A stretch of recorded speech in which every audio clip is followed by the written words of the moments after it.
ಕೊಡಚಿ ಮತ್ತು ಅಥಣಿಯಲ್ಲಿ ಕೈ ನಿರೀಕ್ಷಿಸಿದ ಮತ ಬಾರದ ವಿಚಾರವಾಗಿ ಬೆಳಗಾವಿಯಲ್ಲಿ ಸಚಿವ ಸತೀಶ್ ಜಾರಕಿಹೊಳಿ ಪ್ರತಿಕ್ರಿಯೆಯನ್ನ ನೀಡಿದ್ದಾರೆ.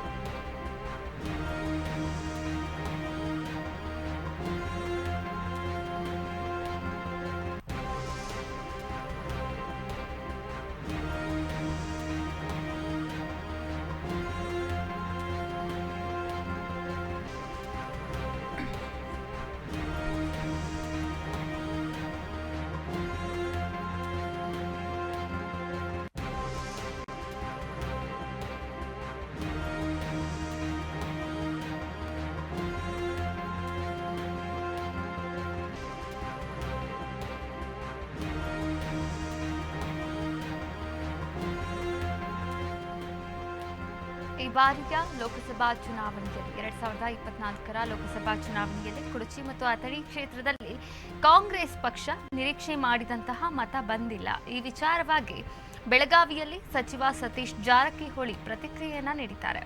ಕೊಡಚಿ ಶಾಸಕ ಮಹೇಂದ್ರ ತಮ್ಮಣ್ಣ ವಿರುದ್ಧ ಅಸಮಾಧಾನವನ್ನ ವ್ಯಕ್ತಪಡಿಸಿದ್ದಾರೆ. ನಾವು ಯಾರನ್ನ ಕೂಡ ಉದ್ದೇಶಪೂರ್ವಕವಾಗಿ ಟಾರ್ಗೆಟ್ ಮಾಡಿಲ್ಲ. ಅಥಣಿಯಲ್ಲಿ ಕಾಂಗ್ರೆಸ್ಗೆ ಕಡಿಮೆ ಮತ ಬಂದಿದೆ. ಇನ್ನು ಅವರ ವಿರುದ್ಧ ಹೈಕಮಾಂಡ್ಗೆ ಯಾವುದೇ ದೂರನ್ನ ನೀಡುವುದಿಲ್ಲ. ಅಥಣಿಯ ಕಡಿಮೆ ಮತಗಳು ಬಂದ ಕುರಿತು ನೋವಿದೆ ನಮಗೆ.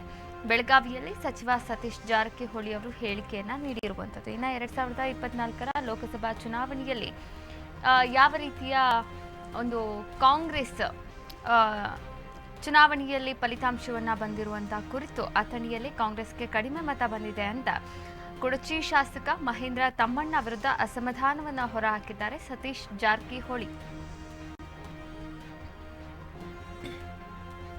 ಕೂಡ ನಮಗೆ ನಮ್ಮ ಟಾರ್ಗೆಟ್ ಅಲ್ಲ ನಮಗೆ ಟಾರ್ಗೆಟ್ ನಮ್ಮಲ್ಲಿ ಉದ್ದೇಶಪೂರ್ವಕ ಟಾರ್ಗೆಟ್ ಮಾಡಿಲ್ಲ. ಅವ್ರನ್ನ ಬಿಟ್ಟು ಬೇರೆ ಯಾಕೆ ಮಾಡಿಲ್ಲ ಟಾರ್ಗೆಟ್ ಅಂತ ಹೇಳಕ್ಕಾಗಲ್ಲ. ಈಗ ಅವ್ರಲ್ಲಿ ಕಡಿಮೆ ಆಗಿದ್ದು ಸುಳ್ಳು ನಿಜ ಅಥನ್ಯಾಗ ಅದಕ್ಕೆ ಅಲ್ಲ ಅನಾವಶ್ಯಕ ನಾವೇನು ಟಾರ್ಗೆಟ್ ಮಾಡಿಲ್ಲ. ಅಲ್ಲಿ ಆಗಿರುವಂಥ ಘಟನೆಗಳನ್ನು ಅವರ ಗಮನಕ್ಕೆ ತರುವಂಥ ಪ್ರಯತ್ನ ಮಾಡಿದ್ದೀವಿ. ಇನ್ನು ಈಗ ಹೌದು ಅಲ್ಲ ಅಂತ ಅವ್ರು ಹೇಳಬೇಕು. ಅದಕ್ಕೆ ವಿಲನ್ ಮಾಡೋಕ್ಕಾಗಲ್ಲ. ಯಾರು ಯಾರು ವಿಲನ್ ಮಾಡೋಕೆ ಯಾರು ಇಡೀ ಜನ ನಮ್ಮ ಪರವಾಗಿದ್ದಾರೆ, ಪಕ್ಷ ನಮ್ಮ ಪರವಾಗಿದೆ, ಕಾರ್ಯಕರ್ತರಿದ್ದಾರೆ. ವಿಲನ್ ಮಾಡೋದಿಲ್ಲ. ತಾವೇನು ಮಾಡಿದಾರೆ ತಿಳ್ಕೊಬೇಕು. ಅದನ್ನು ಮುಚ್ಕೊಳ್ಳೋಕೆ ಹೋದ್ರೆ ಮತ್ತೆ 10 ಸುಳ್ಳು ಹೇಳಬೇಕಾಗುತ್ತೆ. ದೂರ ಏನು ಕೊಡೋದಿಲ್ಲ. ಮಣ್ಣು ಹೇಳಿದ್ರೆ ಚಿಕ್ಕಡೆ ದೂರ ಕೊಡೋದಿಲ್ಲ. ದೂರ ಕೊಟ್ಟರು ಇನ್ನು ಮಟ್ಟ ನಮ್ಮಲ್ಲಿ ಯಾವುದೋ ಒಂದು ಕೂಡ ಯಾವ್ದು ಏನೂ ಆಗಿಲ್ಲ. ಮತ್ತು ದೂರ ಕೊಟ್ಟು ಸುಮ್ಮನೆ ಯಾಕೆ ಅದನ್ನು ಮತ್ತೆ ದೂರ ಏನು ಕೊಡೋದಿಲ್ಲ. ಪಬ್ಲಿಕ್ಕಿಗೆ ಹೇಳುವಂಥ ಪ್ರಯತ್ನ ಮಾಡ್ತೀವಿ. ಹಿಂಗಾಗಿದೆ ಹೇಳುವಂಥ ಹಕ್ಕಿದೆ ನಮಗೆ. ದೂರಂತೆ ಕೊಡೋದಿಲ್ಲ ಯಾರ ಬಗ್ಗೆ ಕೂಡ ನಮಗೆ ನಮ್ಮ ಟಾರ್ಗೆಟ್ ಅಲ್ಲ ನಮಗೆ ಟಾರ್ಗೆಟ್ ನಮ್ಮಲ್ಲಿ ಉದ್ದೇಶಪೂರ್ವಕ ಟಾರ್ಗೆಟ್ ಮಾಡಿಲ್ಲ. ಅವ್ರನ್ನ ಬಿಟ್ಟು ಬೇರೆ ಯಾಕೆ ಮಾಡಿಲ್ಲ ಟಾರ್ಗೆಟ್ ಅಂತ ಹೇಳಕ್ಕಾಗಲ್ಲ. ಈಗ ಅವ್ರಲ್ಲಿ ಕಡಿಮೆ ಆಗಿದ್ದು ಸುಳ್ಳು ನಿಜ ಅಥನ್ಯಾಗ ಅದಕ್ಕೆ ಅಲ್ಲ.